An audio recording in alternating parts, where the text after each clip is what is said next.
Welcome everybody. On behalf of the Gnar Initiative, we want to welcome everybody to the second of 5 different sessions of this amenity migration series we're calling Boomtown, Amenity Migration in the Rural West and the Rise of the Zoomtown.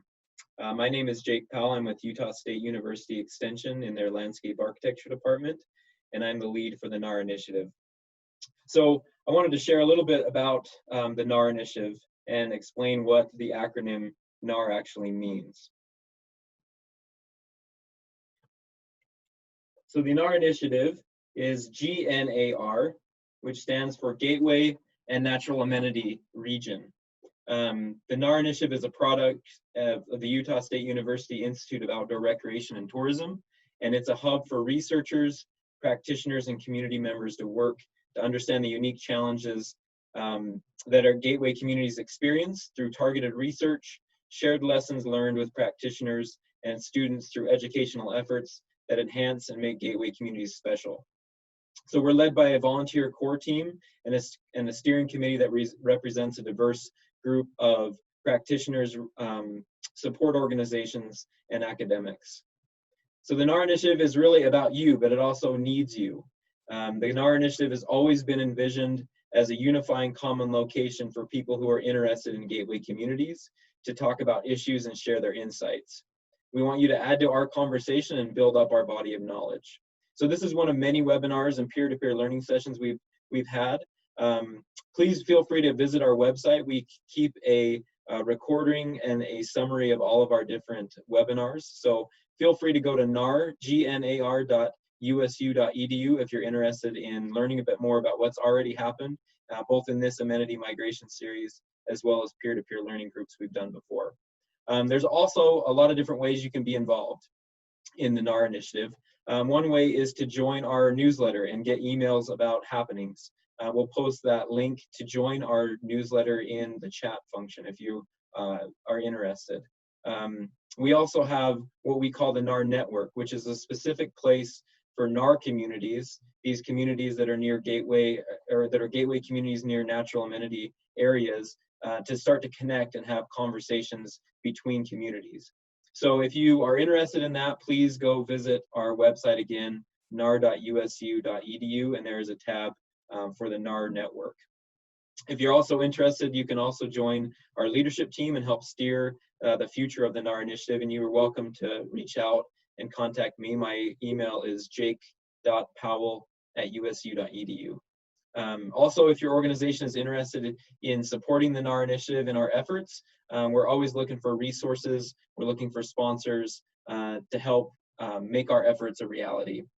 Speaking of which, we wouldn't be able to put on this amenity migration series without the support of a lot of entities and groups that help make this a reality. And we want to express our our gratitude for all their hard work and effort. We've been generously funded by the North Face, the National Park Service River Trail and Conservation Assistance Program, Utah State University Extension, and the University of Utah's Wallace Stegner Center for Land Resources and the Environment. We're also been supported by the College of Architecture and Planning, and we've been really grateful for the support of the Mountain and Resort Town Planners Summit, as well as Frontier Forward, who has sponsored the AICP continuing education credits that come along with this series and this specific session. For those who are interested, we'll put a link to the AICP information if this is something you're trying to use for credits, and you can use that code to log in. So about this series, we called it Boomtown for a reason, and we've been playing off that idea of this term that's frequently used now called a Zoomtown. We've really watched over the last few months as there has been a paradigm shift as people have realized their ability to live and work from different places. And we've watched this phenomenon we're calling amenity migration happen. We've seen it in news stories, we've read it in the newspaper, as well as we've heard comments from communities about the challenges that are happening. And what we realized is there is a lot of nuance to this complex issue. And so beyond the news articles, we wanted to really drill down and start to talk about some of the data and some of the the realities behind some of the anecdotal stories that we're starting to hear from communities. So we're excited to have you here for part 2 of our series. Last 2 weeks ago, we had Dr. Danya Ramore from the University of Utah talk to us about some of her research and efforts to expose some of the challenges that are happening in gateway communities. And looking forward, on November 12th, we're going to talk about showcase different voices from different communities, mayors, planners, support organizations that are dealing and looking at the opportunities and constraints that are happening from this amenity migration phenomenon. After that, in November 19th, we have another opportunity to talk about the strategies and the opportunities that are coming to different type of communities. And we're going to focus on 2 different communities in Montana that are going to bring to light some of the pros and cons and some of the winners and losers that are coming from this amenity migration series. Also, finally on December 3rd, after digesting all this really great information, we're going to have a facilitated peer-to-peer learning opportunity where communities, representatives, folks that are interested in this topic to talk about what they learned and how it's affecting them individually. So we're excited to have you here. Just a couple of things when it comes to Zoom etiquette. I will be trying my best to run a PowerPoint, look at the chat, talk to all of you, and keep all of our panelists in line. So if I skip forward through a whole bunch of slides again, please forgive me. But we have a great group of people here today, and I'm really grateful for them taking the time to meet with me and share some of their insights. But first, I wanted to talk a little bit about the general Zoom etiquette. This session will be recorded so we can share it with other people, and there will be a summary of it posted on our website. So please note, we're going to be taking information from this session. We'll be using it as data as we try to do research on gateway community issues. And your participation as a panelist as well as a participant is considered informed consent. So also, just a reminder, we will be asking for your thoughts and feedback through the chat feature. Make sure that when you do share your chat, that you are sharing something that you're willing to share with everybody, because we will be recording those chats and sharing them to a wider audience. So moving forward, we'll have about 40 minutes of interactive presentation, and we'll be collecting your feelings and thoughts through the chat function, as well as we will have the Q&A, and those are buttons across the bottom of your screen. That if you do have a question for one of our panelists, we ask that you'll put it in the Q&A feature. And then when we ask for a very specific response, we'll be using the chat feature. So Q&A for questions to the panelists, chat for responses as they're requested. So we want to hear, what you're experiencing and seeing. So please be free and interactive and available to share your thoughts. So the first thing I want to do is, for those of you who are online, we'd like to know who you are and what organization you represent. So if you could open up the chat feature in Zoom, and we ask that you put your name and your organization in the chat. And we anticipate there's several hundred people listening in today. So the chat feature will go pretty crazy, but we're excited to see this landslide of information of people that are visiting with us today, because your voice really is important, and what you're seeing and experiencing on the ground is really what we're trying to capture. So please continue to put your name, the organization, the place that you are representing in the chat feature so we know who's out there. There's a lot of people. This is great. Thank you so much for sharing. So as I mentioned, in kind of as a background, in our first series, Dr. Danya Ramore at the University of Utah explained some of her results and shared some of her findings from her research of gateway communities in the Intermountain West. And her effort really highlighted in that session the complexity of what's being experienced in gateway communities, especially in the face of COVID-19. And it really set the stage for what we're going to talk about today, and to talk about the data and the trends and the things that we're starting to see from an Intermountain scale and to some degree a national scale. So if you have any questions about what was covered, what brought us to this point in the series, feel free to look at our website. So first of all, I want to invite our panelists to just take a second and introduce themselves, their name, where they're from, and maybe some of the work that they do. So I'll call those out and start with you, Don. If you could introduce yourself and what you do and what interests you maybe about amenity migration in general. You're on mute, Don. You get the first you're on mute of the day. There we go. Okay. Hi, everybody. My name is Don Albrick. I am the director of the Western Rural Development Center. We are located at Utah State University. We are one of 4 regional rural development centers. We cover the 13 Western states. So that should do for me. Wonderful. Thanks, Don. John, if you could introduce yourself. Yes, thanks. Hi, I'm John Carmody. I'm a research geographer and population specialist working at the Economic Research Service, which is a research agency for USDA, and I focus on rural population trends, among other issues. Thanks, John.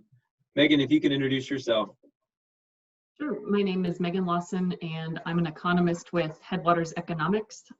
We're based in Bozeman, Montana, and we're a nonprofit, nonpartisan research organization. And we do work on communities' most pressing issues, often around natural hazards, land management, and land use. And I lead our research on public lands and outdoor recreation. Great, thank you, Megan. Peter. I'm Peter Nelson. I am a professor of geography at Middlebury College in Vermont. And while I reside in New England, a lot of my work has drawn me to places across the West. And I've been studying urban to rural migration, particularly migration to what we might call amenity towns, for the last 30 years almost. And some of my points of emphasis have been on the ways in which the aging baby boomers might impact amenity towns and the linkages between the arrival of footloose, more affluent individuals or households and the ways in which they might draw in the Latinx population to work in the industries that they would stimulate by their presence. Great, thank you, Peter. And Liz Soja, your image is up here. I want to recognize Liz. She's our Gnar Initiative coordinator, and she's the one behind the scenes that make all this stuff work. So thank you, Liz, for all your efforts getting us to this point and helping us stay on task. So the one I wanted to start by asking the audience a question, actually, before we ask the panelists a question. And I'd like to do it through a poll. And the question is, in your opinion, when did you start to notice what you would consider a marked increase in people moving into your community or the communities you serve? So I'm going to launch this poll for everybody to take a second. I'm going to give you about 30 seconds to think and about a minute and a half to give us your thoughts on what you're seeing in your community. Again, in your opinion, when did you start to notice what you would consider a marked increase in people moving into your community or the communities that you serve?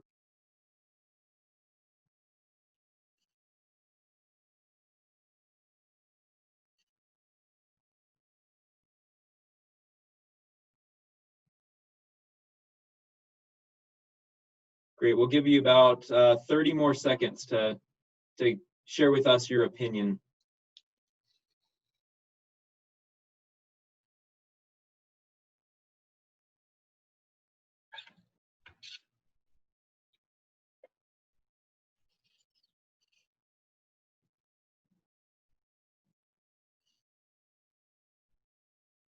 So it looks like it's spread across quite a vast majority, or quite a different group of experiences.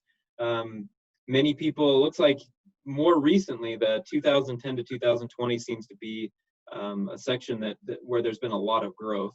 And we invited John onto the panel to kind of give us a little bit of an insight into some of the situations, the history, the movement of people that maybe brought us to this point. Maybe you can build on what we saw from our poll right here, John. I'm going to share my screen. I know you had a couple of images you wanted to share with the rest of the group, but John, the question I wanted to ask you is to let us know some historic population trends that might help us all better understand the history of people migrating to areas with high concentrations of natural amenities.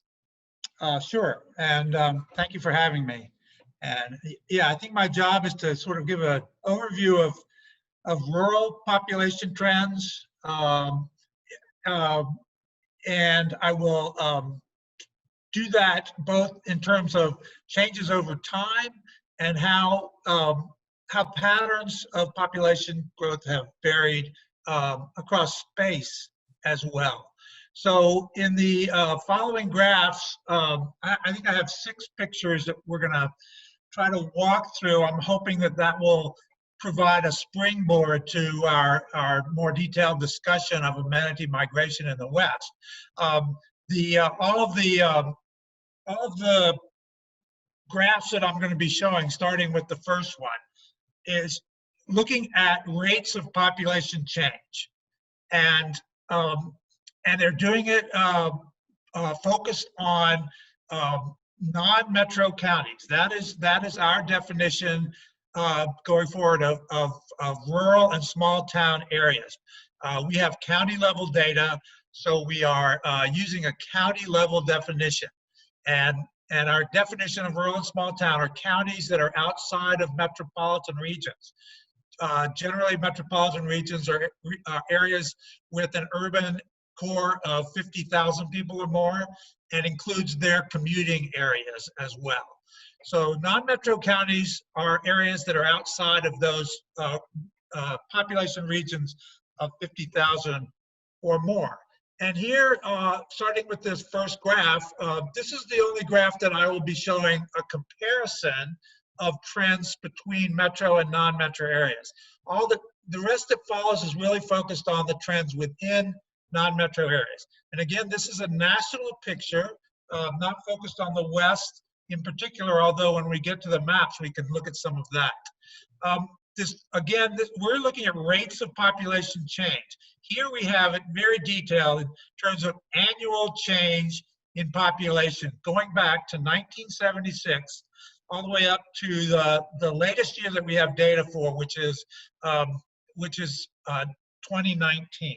Population estimates released in July of 2019 is the last data that we have. So so we don't cover the period, the tumultuous period we've had over the last 9 or 10 months with the COVID pandemic. So this is sort of a picture leading up to that period of time. And this very detailed picture over time allows us to look at the big picture. We can compare decades going back to the mid-70s, but we will also sort of focus in on the last 10 years and to see what's happening there. So that first graph compared the metro and non-metro areas, and if you can move back to the first graph, I wanted to show. It was very interesting to see your survey results, because one thing this graph shows is that there have been some major periods of growth, rural growth, over the last 4 decades. In particular, the 1970s was the only period we've seen, with maybe one year exception, where the non-metro counties were growing at a faster rate than metro. So the left-hand side of the graph, the green graph, is showing non-metro rates, and that's a period of time where there was a lot of in-movement into rural areas after decades of out-migration. It was quite a surprise to demographers. It was followed by a decade in the 1980s of economic difficulty and sort of population retrenchment, and then we had a population rebound in the 1990s. So on that survey result, I was sort of looking to see if people identified those decades in particular, the 1970s and the 1990s, as periods of rapid growth in non-metro areas. It was particularly true in the West, especially in the 1990s. The one point I'd like to make from this graph, however, is that the gap between non-metro growth metro growth has really widened in recent years. And you can see that although there was a peak in the right before the Great Recession in 2006, a peak of non-metro growth, it never really reached the same rate as metro areas. And since then, that gap has widened considerably. So why is it that non-metro growth has not been able to keep up, in a sense, over this time period with metro growth? And the next slide will show that a lot of that has to do with the change in the components of growth. So here we're looking just at population change year by year in non-metro counties. And the black line is the total non-metro change. But here we're breaking it down into two components: the net migration component and the population growth that's due to natural change, the surplus of births over deaths.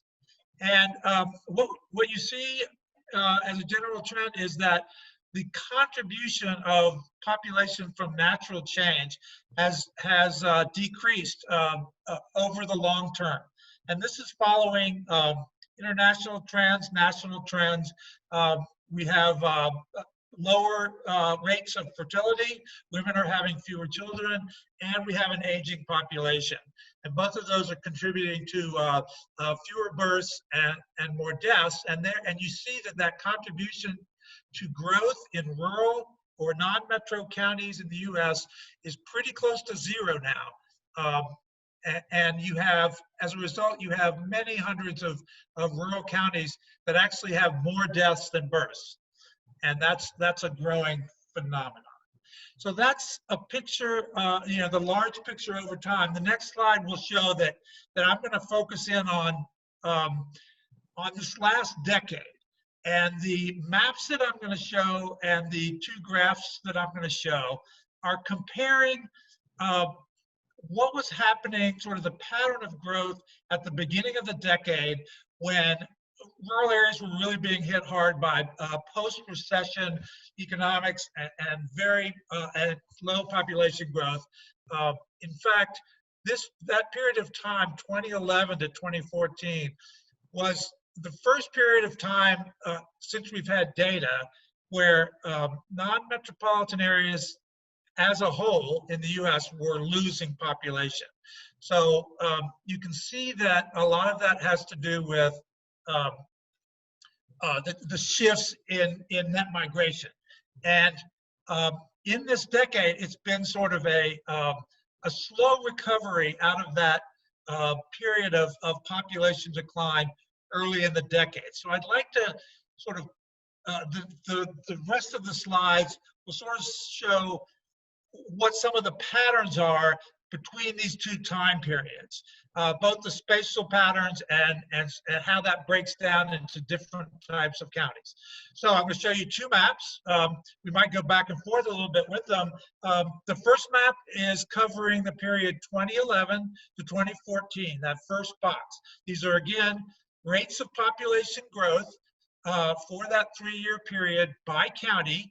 And we've broken, and we're showing non-metro counties only.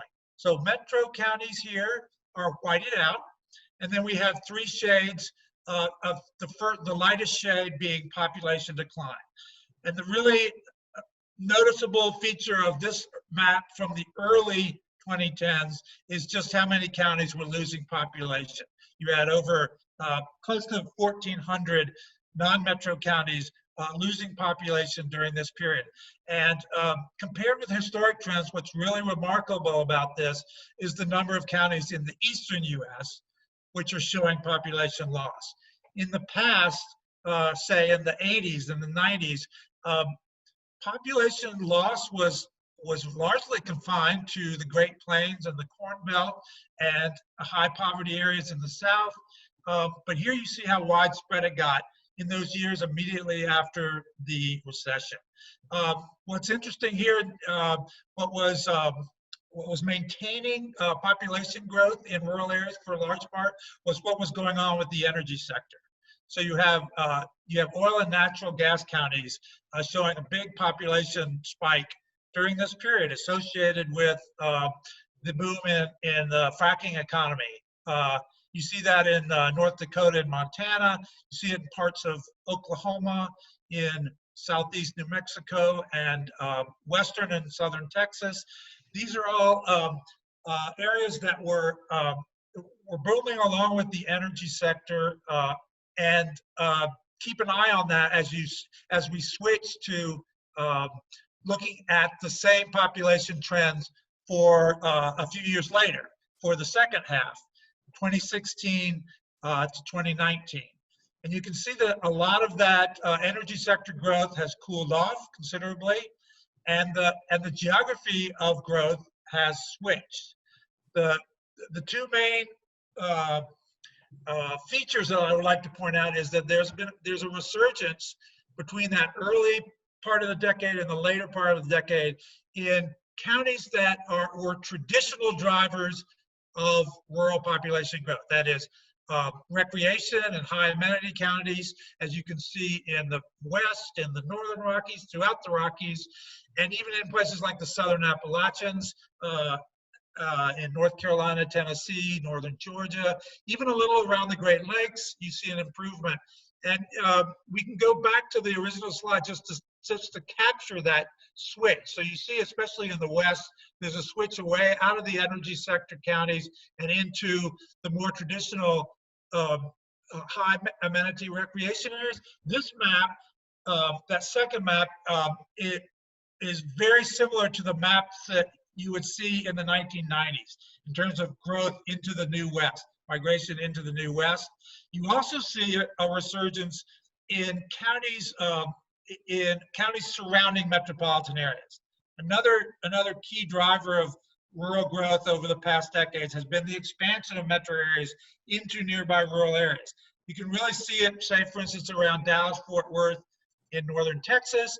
The earlier map shows there was very little suburbanization going on in that period right after the recession. If you could back up, you can see that the suburbanization had really receded dramatically for the first time in decades. You see it around Atlanta, around Dallas. That was a major response to the recession, was a sort of a slowdown in suburbanization. The second map shows that's come back. So there's lots of things we could look at on these maps. The final two graphs I have sort of put this in perspective. Again, we're comparing these two time periods. Again, we're looking at rates of population growth and how they've changed over time in different types of non-metro counties. So here we have the change that happened in the rural-urban hierarchy. The first set of bars shows what was going on in the core counties of metro areas. The second set of bars, metro outline, are the sort of the far suburban. If you could back up, the suburban counties in metro counties. And then the third bar is the third set of bars, that non-metro adjacent counties, is really the most interesting feature of this graph to me, is the fact that in those years immediately following the recession, we actually showed population decline in counties that had been growing more rapidly than other counties for, since the 1950s or 1960s. And they, that whole suburbanization trend came to a halt to some degree in those first years of the 2010s. And you've seen that it's climbed back to some degree in that second half. They're now growing once again. More rural, remote counties are still losing population overall in national trends. The final slide I have are looking at counties with different economic types. And it captures, again, what was the switch from energy sector counties back to recreation counties in this case. The second set of bars shows that sort of decline in population growth associated with changes in the oil and gas industry over this time period. We also see this comeback, in a sense, in non-metro recreation counties. So over the decades, ever since I've been tracking this, recreation counties have been the leading edge of non-metropolitan population growth. They suffered a hit during the recession, as I'm sure many of you are quite well aware, having lived through it. And the last few years up to the period we're currently in, there was a resurgence in growth. And so to me, that sort of summarizes the maps that I showed and hopefully gives us a bit of a context for thinking about amenity migration. John, thank you so much for giving us a background on how things have been over decades as well as recently when it comes to these communities. I had a question. John talked about overall population growth and decline. I'm curious, Peter, if you would help us understand some of the demographic details you're starting to see in some of these NAR communities. Sure. I'm still looking at a big image of John's face, so I don't know if you can show the slides that I have shared. Thanks, Jake. So John was talking about population change and population dynamics for all non-metropolitan counties across all of the United States. So what I've prepared are a few slides looking at what's going on in counties that are designated as recreation counties, particularly focused on the non-metropolitan West. There are recreation counties throughout the United States. There tends to be a higher concentration of them in the non-metropolitan West. So I have just isolated my analysis that I'm sharing on comparing the recreation counties in the non-metro West with the rest of the non-metropolitan West. And you can see in this first slide, what I've tried to do is recreate some of the same measures that John was just sharing for you nationwide by looking at the key contributors to overall population change. On the left-hand side, we have net migration rates, comparing the non-recreation counties with the recreation counties.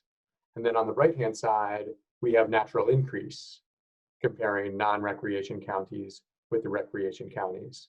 And what you see that's unique about the recreation counties is that while John showed overall in non-metropolitan regions, and certainly in the case for the non-recreation counties, net migration has shifted from positive to negative.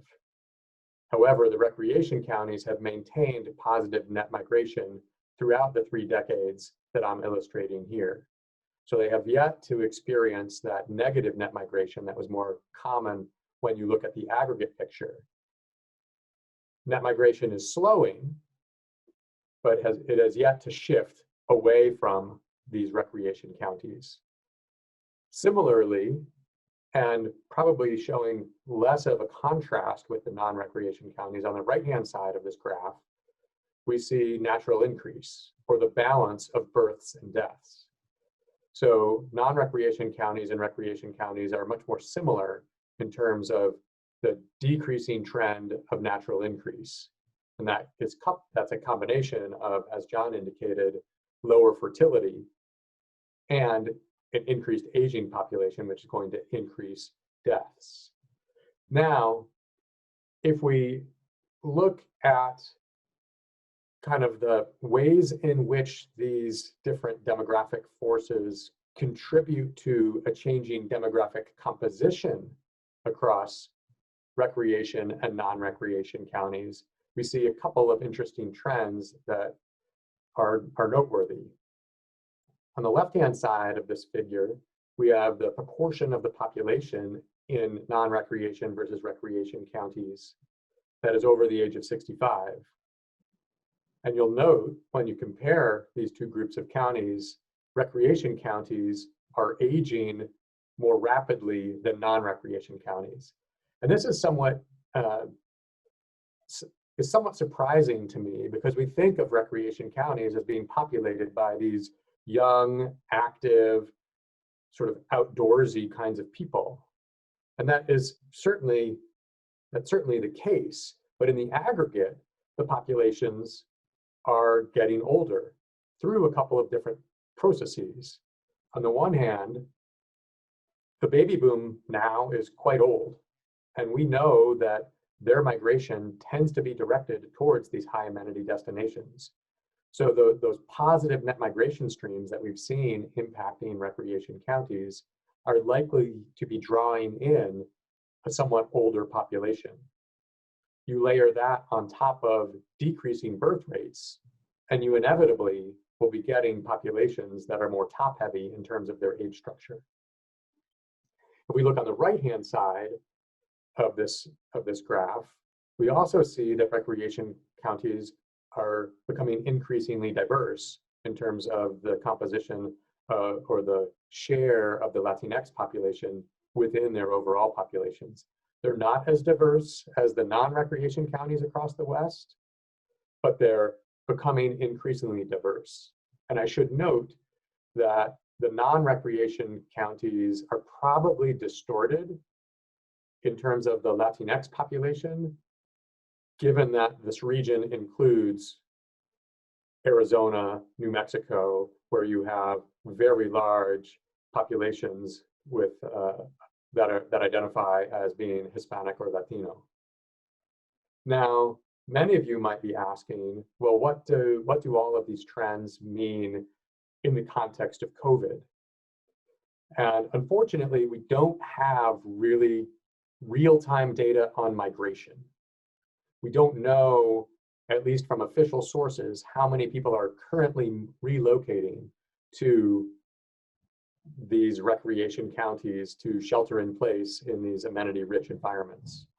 But what we do know is something about mobility and how much people are moving around. What I have in the next series of slides presents a comparison of the recreation counties with respect to new cases, and then deaths due to COVID, and then some interesting data on mobility, not migration, but mobility, that shows some of the ways in which the recreation counties or behaviors within the recreation counties are changing. So this first slide that you're looking at here just shows over time the rolling average of daily new cases. In green, the recreation counties across the West, and in gray, the non-recreation counties. And you'll see that the two groups of counties are moving somewhat in sync. While we did see a very early spike in cases in these recreation counties, and it's noteworthy that places like Vail and Sun Valley, these high amenity communities, were some of the first places outside of New York City and Seattle that were reporting any COVID cases. We also see a very clear spike over the summer months in cases reported in these recreation counties. And this most recent surge, both recreation and non-recreation counties seem to be moving in parallel and somewhat distressing directions. Shifting to deaths, and deaths due to COVID, again, the recreation counties on some measures are doing better than the non-recreation counties. Deaths are a lagging indicator in the pandemic, but we saw an earlier onset and rise of deaths because cases arrived earlier into these recreation counties. And then things were pretty stable until we started to see, once again, the spike over the summer. The recreation counties spiked almost identically to the non-recreation counties across the West. But since that midsummer spike, the deaths due to COVID have decreased with a few intermittent spikes more significantly than they have with respect when compared with the non-recreation counties. So Peter, yeah. I'm just curious, there was a question in the Q&A that I think is important before you move forward. Can you give us a definition of what you constitute a recreation county? You've been using that term, and okay. Some of the folks just need a little bit more information. Yeah, so the recreation counties is a designation provided by the shop that John Cromarty works for. They create a set of county typologies. They classify counties as manufacturing dependent, service dependent, retirement, and one of their classifications is recreation. And the recreation counties are counties that, John can chime in if I leave anything out, but it's based on the composition of employment and earnings that's derived from things like entertainment and recreation services, hotels and lodging establishments. I'm trying to think of other indicators, but it's an economic typology based on the structural characteristics of the economy. John, is there anything else that? No, you got it right. There's a third part to the, it's an index of 3 different measures. The third one is the percentage of second homes in the county. Okay. Sort of, yes. So, but the others are the composition of income and employment in leisure-related industries. Yeah. Thank you, Peter, for the clarification. I did have a question, Peter, maybe to build on what you're talking about. You did mention the challenge of not having, and John mentioned this as well, the challenge of not having real-time data that helps us understand what's really happening in these communities right now in order to draw that trend. You mentioned the idea of mobility. Is that maybe another way we could look at understanding in quasi real time what's happening in communities as far as the COVID-19 pandemic goes? Yeah, over the course of the summer, I've been starting to play with some fun data about mobility, because corporations like Facebook and Google are starting to share the data that they're collecting from mobile phone devices. And they release essentially daily indicators of how much people's mobile phones are moving around. And we can use these data to track changes in day-to-day movement, not people that are relocating from one location to another, but rather how much people are able to reduce their day-to-day movement.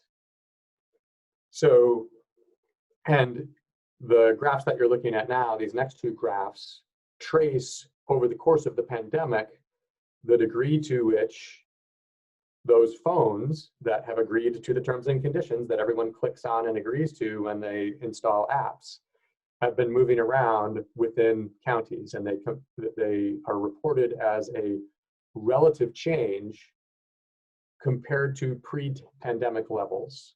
So this first slide shows movement related to a phone's regular workplace location. And you can see very early on in the pandemic, movement related to work really decreased dramatically, almost 45%.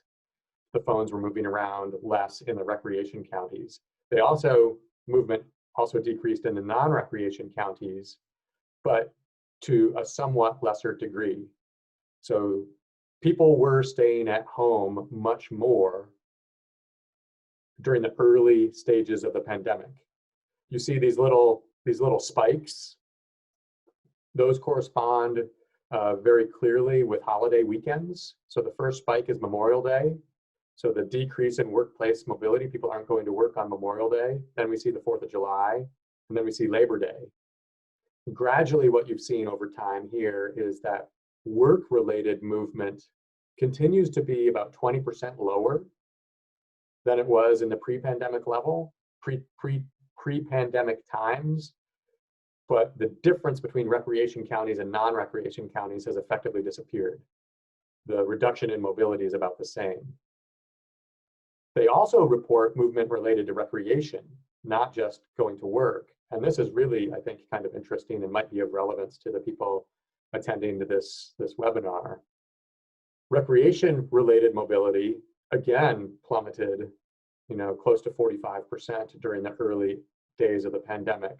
But then we see a steady rise in recreation-related mobility in the recreation counties, to the point where it was 10% higher than pre-pandemic levels throughout the summer months. At the end of summer, about the beginning of September, mid-August, September, you see the recreation-related mobility about the same as it was in the pre-pandemic time period. So recreation-related mobility decreased dramatically at the outset, It actually increased more than normal through the summer and now has decreased. So it'll be interesting to hear from the attendees if this is something that resonates with what they observed.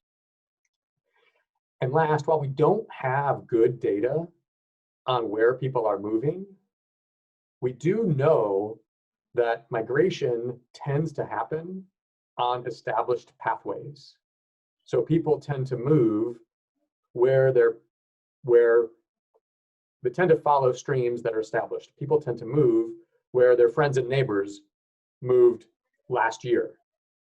So what I've done in these last two slides is I've identified where are the places that have had historically the biggest flows of migration with metropolitan origins. Where are the greatest migration flows in the non-metropolitan West from metropolitan origins? And it's not surprising this box and whisker plot shows that recreation counties tend to have higher, at least in the past, have had higher migration flows from metropolitan regions. They've had higher metropolitan exchanges. So if migration continues along established pathways, the recreation counties are likely to receive more of these COVID refugees.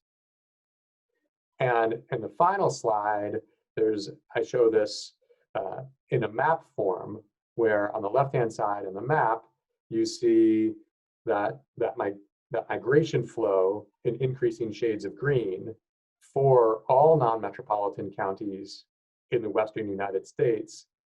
And the recreation counties are outlined in red. And you can see many cases along the Rockies through Colorado, Teton County, Wyoming, along the coasts of Washington and Oregon, where you've got this coincidence of really high gross migration in these recreation counties.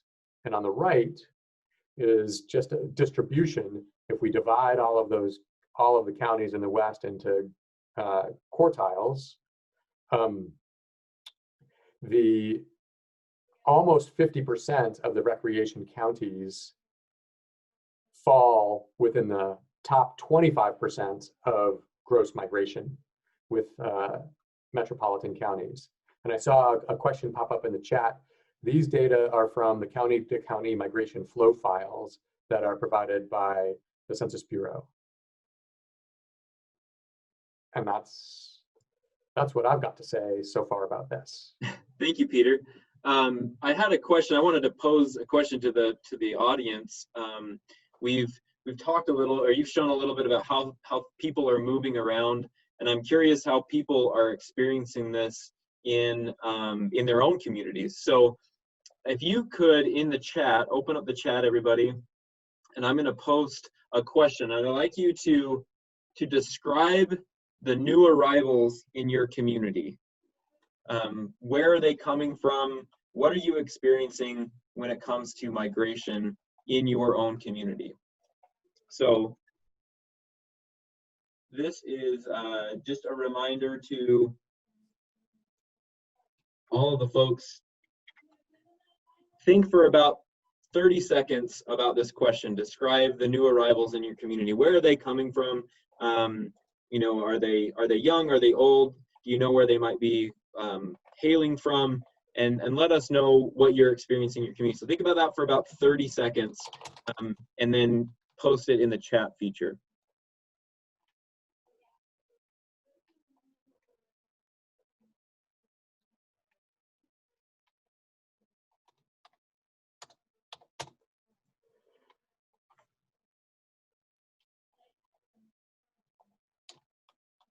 So it looks like there's a varying degree of people's experiences with where people are coming from, and a lot of it it appears dependent on where they're from and where they're located, what people are looking for. I think it shows, Peter, the diversity and the challenge of what you do, and you're trying to categorize and understand this really complicated phenomenon. So from what you see, Peter, maybe what is one little nugget of information that you think might pertain specifically to amenity migration as we're talking about it today? What are some trends maybe that you watch that you think are especially relevant for our audience? I think the role of second homes is critically important in the context of this current COVID-induced migration, because I mean, the people that are attending, they're well aware that many of these amenity towns have huge housing inventories that sit empty for a large portion of the time, and footloose individuals who are able to work remotely can very easily make that move to their second home and set up their quasi-permanent residence. So there's a possibility for really rapid population growth happening in places where it might normally be slowed down because construction just can't keep up, but the second home inventory in places can absorb a lot of people, but can the other services absorb all of those people is another question. In southern Vermont, where I live, in and around a couple ski areas like Stratton Mountain and Mount Snow, 50 new kids showed up at the public school this year. And these are schools that might have 150 kids total. So, and there wasn't a building boom. These people aren't moving into new construction. They're moving into established places. Yeah, thank you, Peter. I think that's a nuance to gateway communities that maybe people haven't really thought much about. So there are definitely some interesting opportunities and challenges that are happening in these communities. And I'd like to ask Megan, for you, Megan, what are some of the exciting opportunities that you see when this kind of migration on the communities that you work with? Yeah, thanks, Chief. You know, I think one of the things that we're really thinking about with, oh yeah, first I want to take a quick break from the charts and graphs to show you guys this little cartoon to highlight that, you know, courtesy of the New Yorker, to highlight that this concept of amenity migration, as Pete and John were showing with their information, that this is not new. People have been moving to lovely places for a very long time. And I want to talk a little bit about kind of the process, like how amenity migration happens. And we kind of think about tourism as basically a marketing tool for amenity migration, because people will come to a community as a tourist, fall in love with it, go home and figure out a way to move their family, move their businesses, and to shift and migrate to these high amenity places.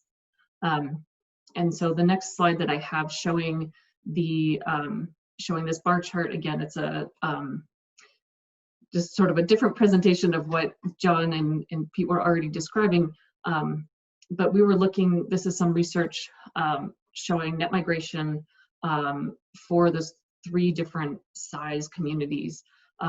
Basically, we're interested in how communities were recovering from the last recession.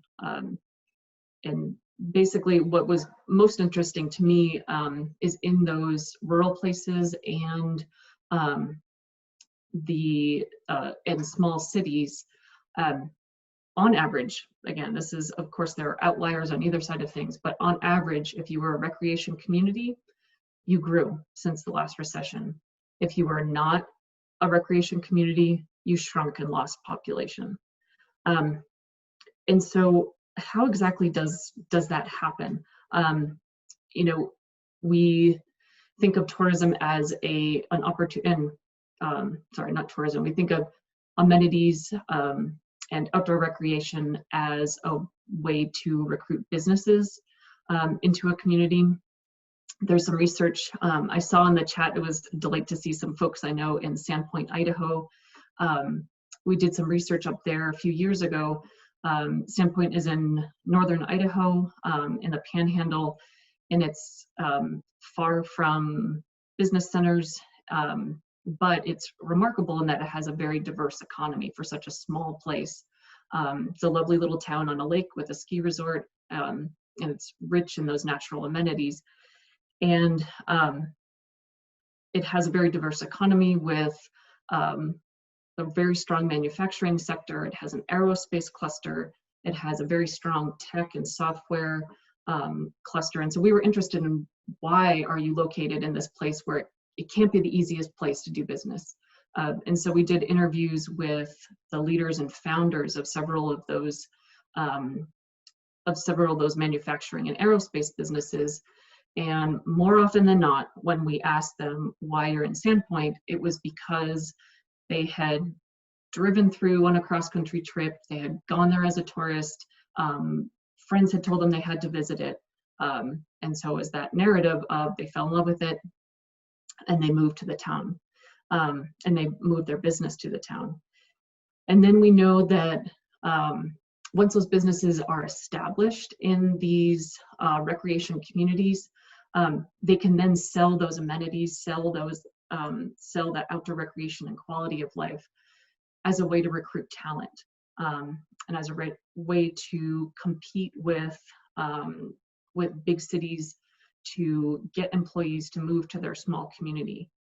And so it kind of it can kind of have a snowballing effect, and as a way that communities can diversify their economy, and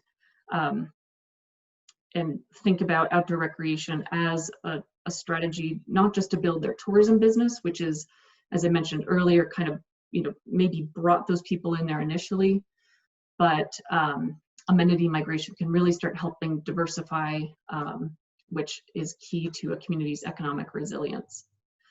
And we know about when people are moving to these communities, some other research that we've done found that on average, people moving into recreation communities tend to have higher income than residents who are already there, so they're bringing in wealth. We also know that earnings per job have on average been growing faster in recreation communities. They are still lower than in non-recreation places, but they're growing faster. And I think that that speaks a lot to the economic diversification that we're seeing. So Megan, I'm curious, you've talked a little bit about some of the, I guess, the good things that can come from, or the positives to some of this kind of migration. What are some of the scary implications you're seeing happen from this kind of migration as well? Yeah, as I'm sure everyone on this call has had some experience, knows it's not all roses being an amenity and outdoor recreation destination.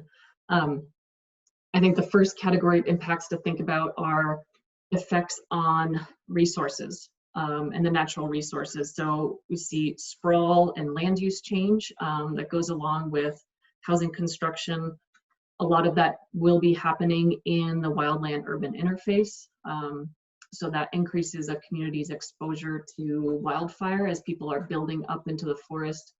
It also increases the expense that those communities will have to bear when dealing with wildfire and protecting those homes. They'll have crowded trails. Again, a lot of these experiences people are on this call, and I am certain are well aware of, and habitat encroachment and wildlife impacts. Another piece that's absolutely a challenge that goes along with this is the high cost of living. We published some research this summer that looked at housing affordability in recreation communities, and as it's not a surprise, housing is very expensive in recreation destinations, and to the point where I think it kind of goes hand in hand, honestly, with being a recreation destination. You are going to have challenges with housing affordability. And so when communities are thinking about developing their outdoor recreation economy, we really strongly encourage folks to as they're considering that, their economic development strategies, to also really think hard about their about housing affordability or affordable housing strategies, and to not be surprised when it happens to your town. And we know from that research that there's kind of this snowballing effect, where unaffordable housing feeds inequality, and the greater the income inequality, that then feeds even less affordable housing. So it's sort of, you get into this really difficult feedback loop. I think another piece to consider is just the cultural change that that goes along with kind of a transition, especially in places that historically have been very resource dependent in terms of the extractive industries, and are now maybe switching over to bring in some outdoor recreation. So that transition from cowboy hats to hipster beanies, that's what's happening here in Bozeman, chainsaws to mountain bikes. You know, I think that kind of that change, I think socially really shouldn't be overlooked. Another piece that's really important is, it's not sexy, but I think we really need to look hard at the fiscal implications of being an outdoor recreation destination. Communities are faced with a challenge of, you know, having 5,000 residents, but having to provide services and sewer facilities to deal with 5 million visitors, like in Estes Park, Colorado, the gateway to Rocky Mountain National Park. So there's some really important fiscal considerations about how a community can fund the services and the infrastructure to support that level of visitation. And then the last piece, because it is pandemic, we're in the middle of a pandemic, we can't overlook the public health implications. As Pete's slides were showing about initially those really high infection rates in recreation communities. And I think my slide will show some of the headlines from just media coverage during the pandemic of some of the specific considerations. We know that recreation communities have a really high share of frontline workers, people who are in the service industry, whose hours have been cut, or whose businesses are closing. And so they're particularly stressed. And then these things are happening to a lot of residents who are already dealing with very high cost of living. So they're particularly stressed. And then one piece that kind of weaving in the public health and the fiscal side of things, in a lot of rural places, the hospitals are actually publicly owned. They're owned by the county or some sort of public entity. And so their funding might be through property taxes, it might be through sales tax. And so in communities that are dealing with kind of this really high peaks and valleys of visitation associated with the pandemic, there's some serious concern about how public health and how hospitals are going to be funded in those places. And so these are just a couple of headlines highlighting the existing challenges that have just been amplified during the pandemic. So I think I wanted to throw this up here, you know, to show all the folks who are sensing that maybe the stresses that you've already been experiencing seem that much more intense. You're definitely not alone. It's happening to a lot of communities, recreation communities across the country. And it's difficult to know, you know, how long, if these trends that we're seeing of kind of an acceleration of people moving to communities, if that's going to last, or not.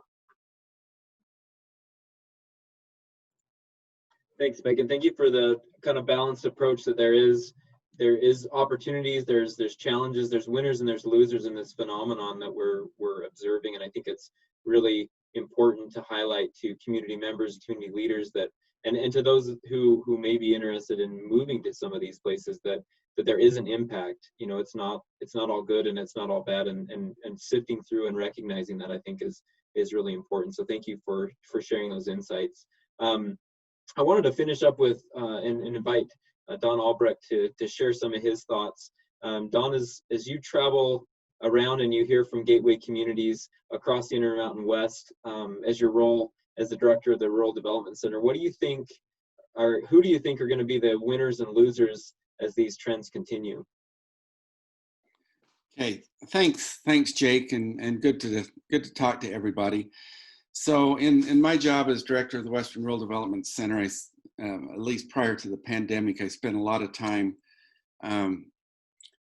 traveling around the rural West, and I spent my time in many rural communities that have been struggling mightily for decades, and you saw that with some of the data that John and Peter showed, and Megan as well, that in these communities that lack high quality amenities, population trends have been going down. So cities, communities that are dependent on agriculture, or mining, or logging, or any of these kinds of industries, many of them have had population declines for decades. And those jobs are not coming back. The primary reason that we lost these jobs in the first place is because of technological developments, that machines are able to replace human labor in the production process. And so consequently, a handful of loggers can produce what 100 did in the past. One farmer can operate 10 times the acreage that they could in the past. So those aren't coming back. And so consequently, in these non-recreation, non-amenity rural communities, they've been experiencing population decline, and their incomes tend to be significantly lower than in other areas. And so it's a struggle. The amenity communities have a big advantage. As we talked about with Megan, there are some opportunities, some doors that this opens. These are places that are pretty and people would like to live. And I think we have learned this through the COVID pandemic, is that there are millions of people that can work anywhere they want. They can work from home. I'm in my home, and many of you are in your home, I assume. And so why shouldn't this be home? Why shouldn't your home be somewhere where you would like to live, somewhere with these high quality amenity advantages? So I think there's a real opportunity here to for amenity communities to kind of attract the kind of jobs that allow them to overcome the traditional downfalls. You know, we've talked about how amenity communities, they create a lot of low wage, seasonal, temporary kind of jobs, and housing costs are high. And so I think there are opportunities there to attract more high-paying, year-round kind of jobs. You know, I saw in the chat, I grew up in Wayne County in southern Utah, and it's Torrey. I saw a chat, what's the difference between Torrey and Jackson? And as a resident of there, I think it's just at a different stage of the continuum. It's maybe where Jackson was several decades ago. But it has opened up opportunities in Wayne County that simply didn't exist before. As I was growing up, the population was steadily declining, but now people have found the amenities and are taking advantage of it. So I think the amenity communities can be the winners in this process if they plan and take care of things and prepare for it. And the non-amenity communities, I think, and John published an article a while back that showed that for many people, amenities are in our mind. You know, if this is home and this is where I grew up and where I went to high school, even if it's not Jackson or Torrey or one of these other places, it's a place that you'd like to live. And now increasingly there are opportunities to do so in the modern world. So. Thanks, Don. I'm curious from all the panelists, if you have thoughts, what are some of the trends that you're seeing, whether you've shared them or not, that have surprised you as you've watched changes happen in amenity-rich communities? Is there any specific trends that you are watching or that have surprised you specifically?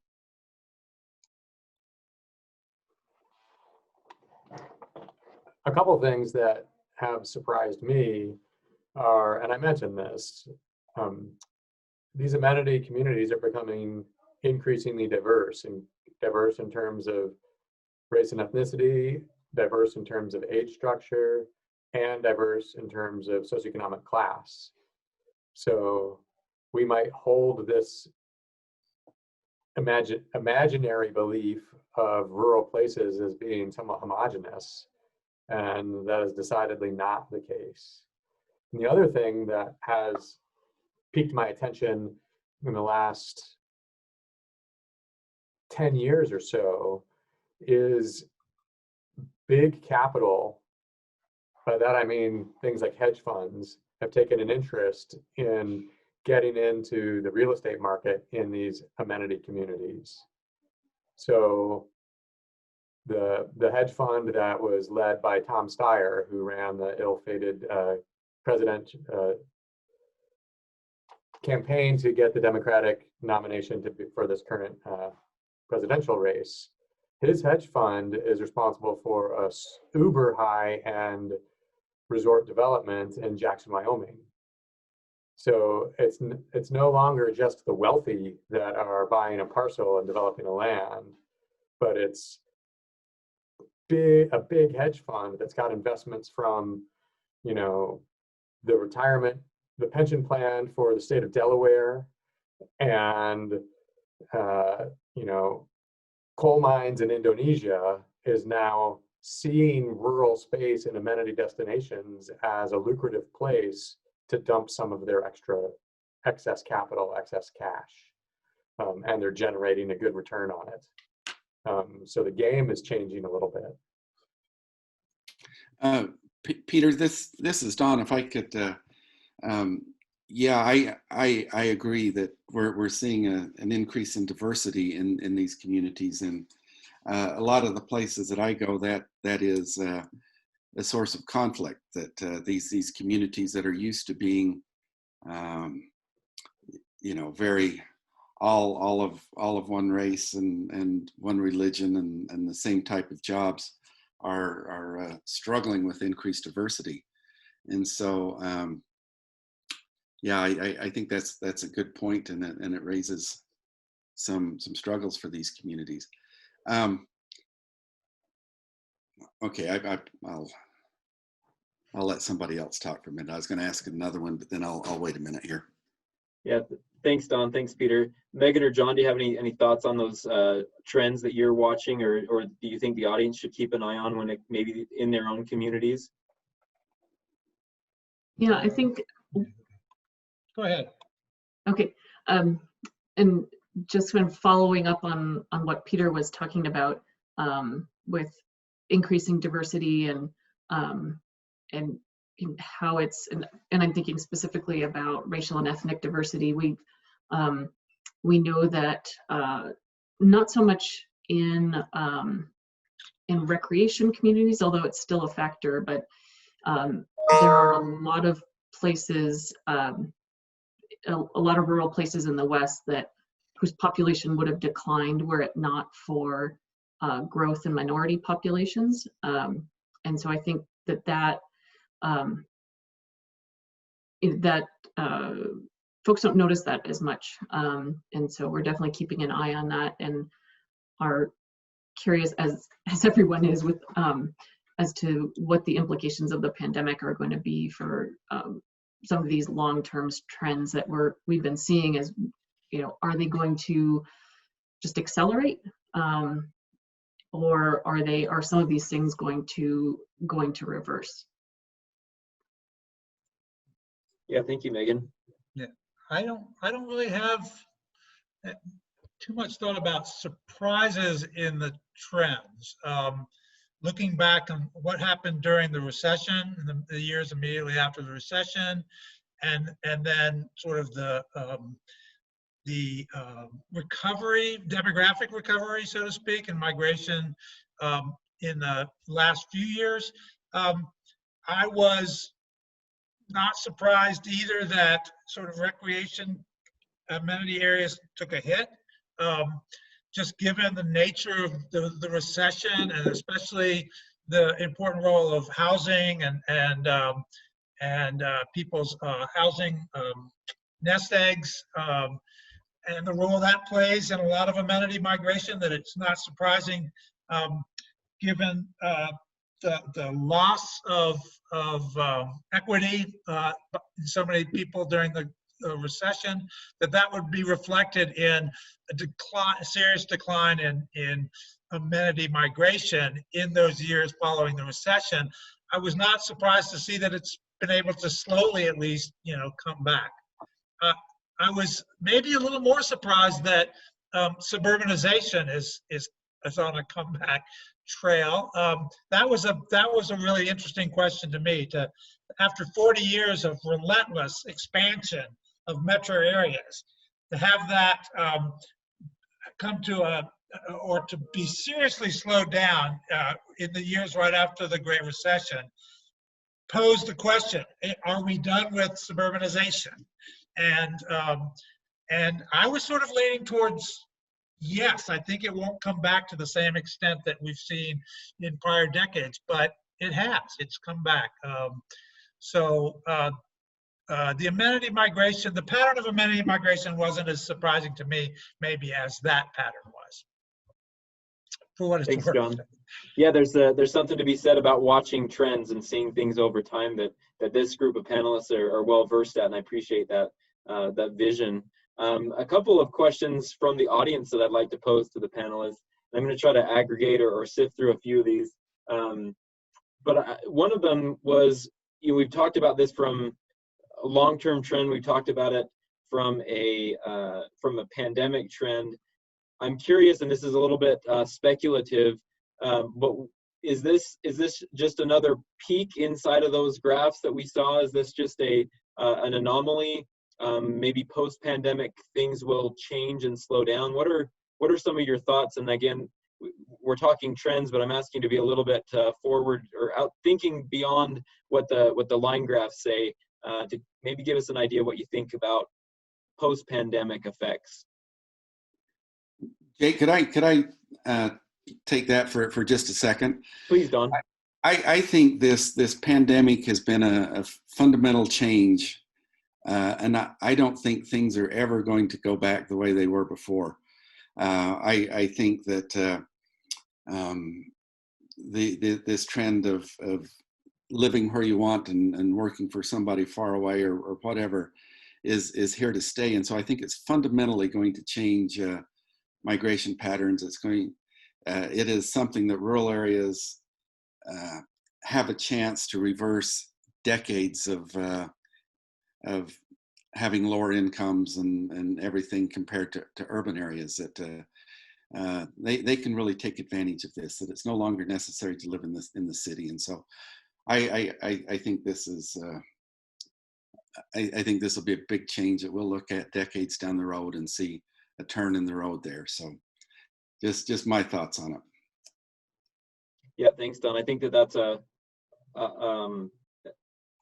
outlook that gives the communities that are maybe tuned in an awareness that they need to start to address some of these challenges they're just starting to see, because they're not probably going to go away. If you're right, Don, that when people stop worrying about COVID, these issues are still going to remain, and so communities need to come up with strategies to address them.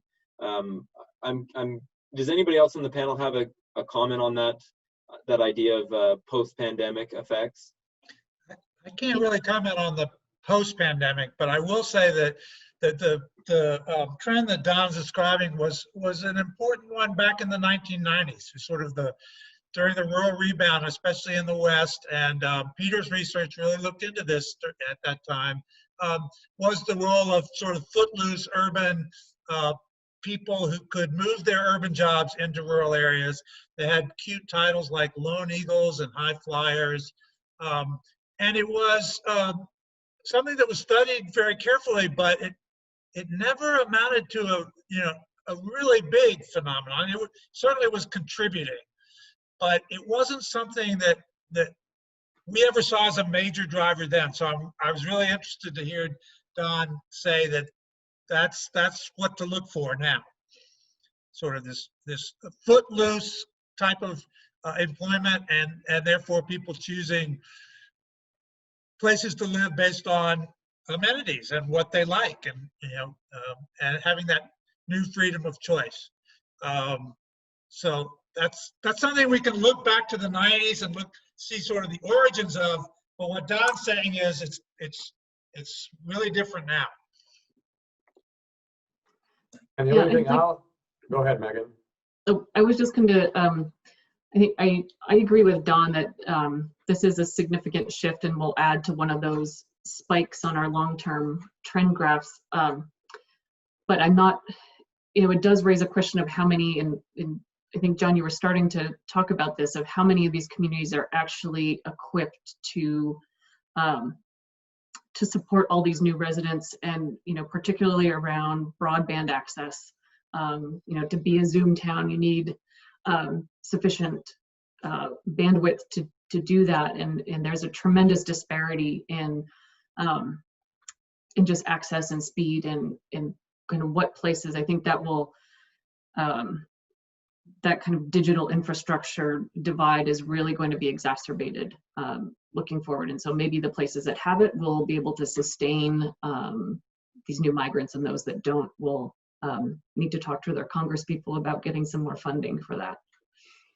One other thing on this one, I think that another factor now is that a lot of the big companies are seeing the benefits here, that why build a really expensive office building downtown in some city when your workers can be scattered all over the place. And so I think there's going to be an outward push as well as a draw for some of these places. I'll offer just a go ahead, couple of Peter. I just wanted to say thanks to Megan for bringing up that issue of broadband. A few of our people in the chat and in the question and answer asked about that idea of broadband. So yeah, what thought did you have, Peter?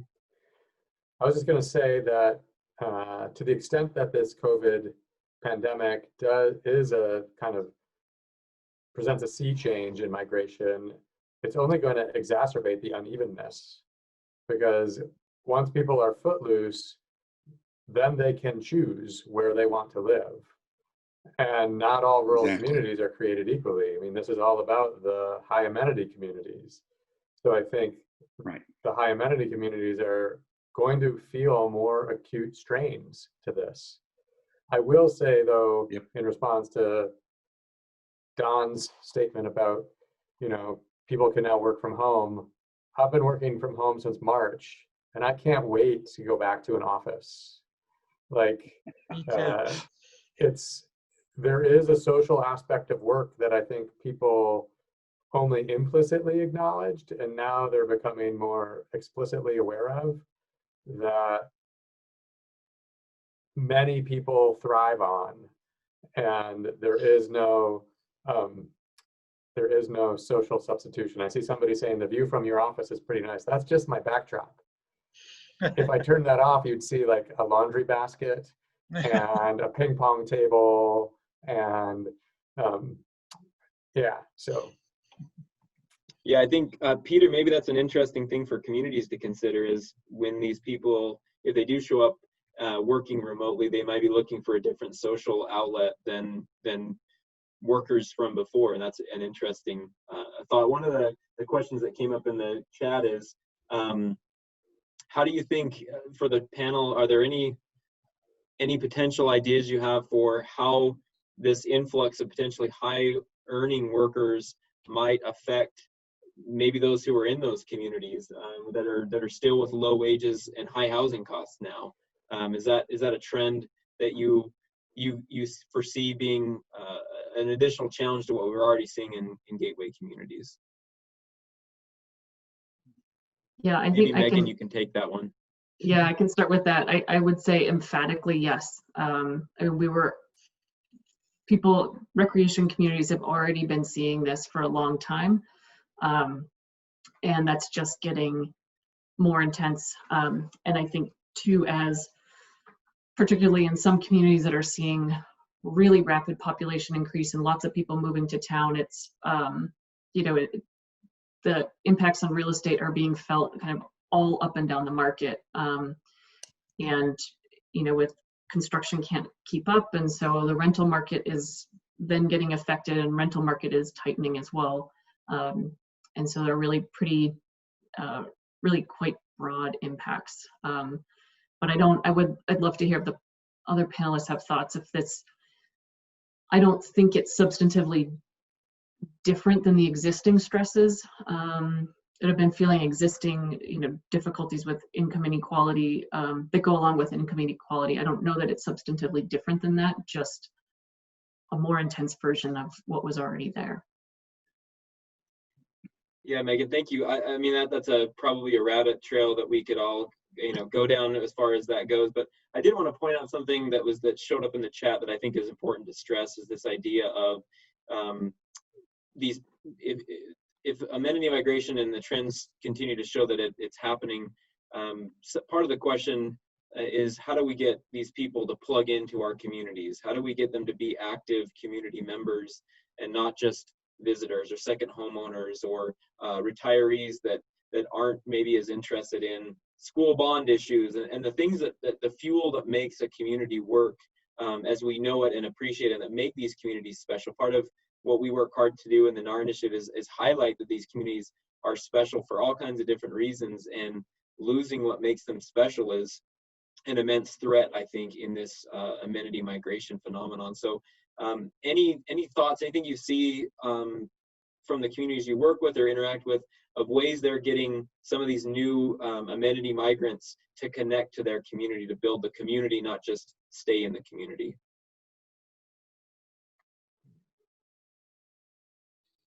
I did some field work in an amenity community in North Georgia several years ago.